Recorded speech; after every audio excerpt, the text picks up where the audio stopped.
Last time on Field Tester we showed you just how far the cartridge manufacturers had come, developing shells with reduced plastics and in some cases swapping lead for steel. One of the issues raised in the film was the effect steel has on the barrels of our shotguns. Does the more abrasive steel wear them out, reduce performance, increase costs? No one seems to know, apart from the viewers in Denmark and the US, who made their opinions very clear. So we've decided to do our own research and have created the first Field Tester community shooting experiment: steel versus barrels. To do it, we needed a ground. Thank you Austin in Nottinghamshire. We needed a gun. Thank you Raytrade for the Yieldits SPZ ME Steel Sporter Black Edition, costing around £850. We needed clays. Thank you CCI for their new Eco Targets. We needed thousands of shells. Thank you Ely.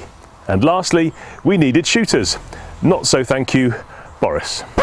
Obviously, timing-wise, this is really rubbish, isn't it? So we're closing tomorrow. You're closing tomorrow. We're closing the ground tomorrow, unfortunately. Yep. But hopefully we'll be getting a few in today, and with a view that when we get released and we open the ground back up again, we'll be getting plenty of shooters through. How long do you reckon it'll take us to do this? Do you know what? It could be anything from a couple of days to a couple of weeks. The lads here are pretty keen. Give them anything that's slightly different, and we'll soon get the shooters through. We've got 10,000 cartridges, 10,000 clay steel cartridges from Ely. We're going to be putting them through the new Yieldits SPZM. It's an attainable gun that's steel proof to half choke, and we're going to get it inspected throughout to see if there's any damage, which we're not expecting any, and to see how it performs. So when lockdown is lifted, we want shooters to head to Austin to help us with our experiment, and at significant milestones we'll have the gun independently assessed. Okay, so we've got Roland Watson gunsmiths over at Beaver Castle at the engine shed. Very, very well known gunsmith just down the road. So he's going to be checking the gun to make sure that there's no issues with it. Then we'll check it after 500, 1,000, 5,000 and 10,000 cartridges. Nobody likes change, but change is coming. Yeah, let's see how this gun performs and how the steel shot performs, and hopefully dispel some of these myths.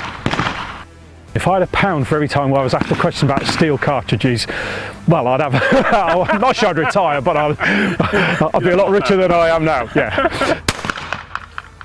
It's a test that's been talked about and has probably been needed for some time really. So we launched the Pro Eco steel shells last year, so they've been on the market a year. We've had some great feedback in terms of their performance and usage. This year we've extended the range on the back of that. But I think this is a test that's actually long overdue really.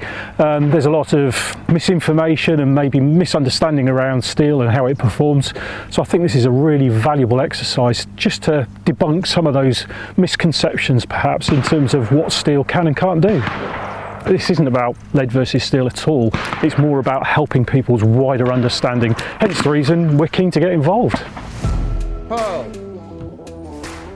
To christen the event, we decided to get the first 150 Ely shells down the barrels. Here's resident coach, Andrew, smoking them. Game shot Tracy, smoking them. Novice shot Fran, smoking them. 3-time British Grand Prix Fit-Ask champion, Nick Hendrick, dusting them. And news hound David Wright, missing them. Then straighting them. The last pair. Simple things.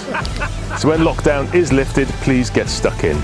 We will bring you the results as soon as we have them, and hopefully before Christmas, Field Sports Nation members will have the chance to win this Yieldits. Good cartridge, nice handling gun, everything's good.